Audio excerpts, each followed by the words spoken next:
Bharat semi high speed express train એટલે કે make ઇન્ડિયાના સૂત્ર સાથે સંપૂર્ણપણે ભારતમાં તૈયાર થયેલ ટ્રેન છે।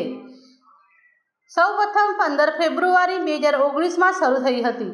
આ ટ્રેન પ્રથમ શતાબ્દી એક્સપ્રેસ તરીકે ઓળખાતી હતી અને જનરલ રેલ જેવા સ્વરૂપે સેવા આપતી હતી, પણ તેમાં અનેક અસુવિધાઓની સાથે સ્પીડની પણ કમી હતી।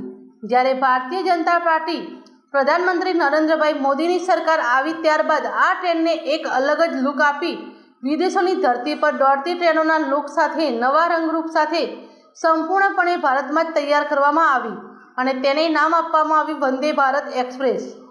વંદે ભારત એક્સપ્રેસ એ ભારતીય રેલવે દ્વારા સંચાલિત મધ્યમથી લાંબા અંતરની semi high speed superfast express સેવા છે।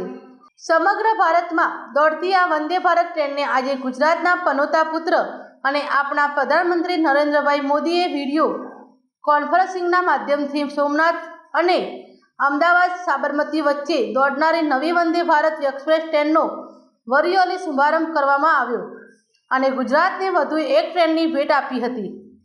આ અત્યાધુનિક ટ્રેન સેવા સોમનાથ, ગિરનાર અને સાસણ ગીર જેવા પ્રવાસન સ્થળોની મુલાકાત લેનારા શ્રદ્ધાળુઓ અને પ્રવાસીઓ માટે ઝડપી, આરામદાયક અને સુખદ મુસાફરીનો અનુભવ પ્રદાન કરશે। ગુજરાતના પ્રવાસન ક્ષેત્ર માટે આ એક મહત્વપૂર્ણ ભેટ આપી ત્યારે આ ટ્રેનના સ્વાગત માટે જૂનાગઢના રેલવે સ્ટેશન પર આ પ્રસંગે ઉપસ્થિત રહેલા સાંસદ રાજેશભાઈ ચુડાસમા, ધારાસભ્ય સંજયભાઈ કોરડિયા, ભાજપ પ્રમુખ Gauravbhai Krupaliya, standing committee chairman Pallaviben Thakar, દંડક કલ્પેશભાઈ અજવાણી, ગિરીશભાઈ કોટેચા, જે.કે. ચાવડા, ઓમભાઈ રાવલ, મુકેશભાઈ ગજેરા, શ્રેયસભાઈ ઠાકર, પ્રવીણભાઈ વાઘેલા, સુભાષભાઈ રાદડિયા, મનીષાબેન વૈશાણી, યોગેશ્વરીબેન જાડેજા, જ્યોતિબેન વાડોલિયા, મુન્નાભાઈ આવડેદરા, રમેશભાઈ બાવળિયા, વોર્ડ પ્રમુખ, મહામંત્રી, યુવા મોરચાના કાર્યકર્તા તથા મહિલા મોરચાના બહેનો વગેરે ખૂબ બહોળી સંખ્યામાં ઉપસ્થિત રહ્યા હતા।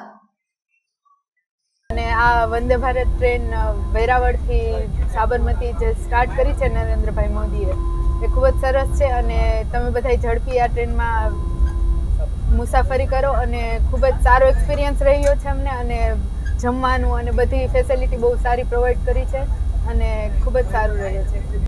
અને હું આજે પ્રધાનમંત્રી માનનીય શ્રી નરેન્દ્ર મોદીનો આભાર માનું છું કે જેણે વંદે ભારત એક્સપ્રેસ ટ્રેન સોમનાથથી અમદાવાદ સુધી માટેની આ શરૂ કરી છે। હું અને મારી કોલેજના બધા જ વિદ્યાર્થીઓ તેમજ અમારા શિક્ષકશ્રીઓ આ ટ્રેનનો આભાર માને છે અને હું ખૂબ ખુશ છું કે આ ટ્રેનમાં બહુ સારી વ્યવસ્થા છે।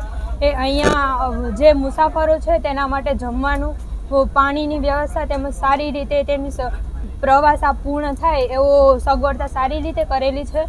તો બસ હું એમ કહું છું કે આ ટ્રેન અમારા માટે સારી છે, અમારો પ્રવાસ સફળતાપૂર્વક પૂરો થાય ને હું માનનીય પ્રધાનમંત્રી તેમજ સર્વેનું હું ખૂબ ખૂબ આભાર માનું છું।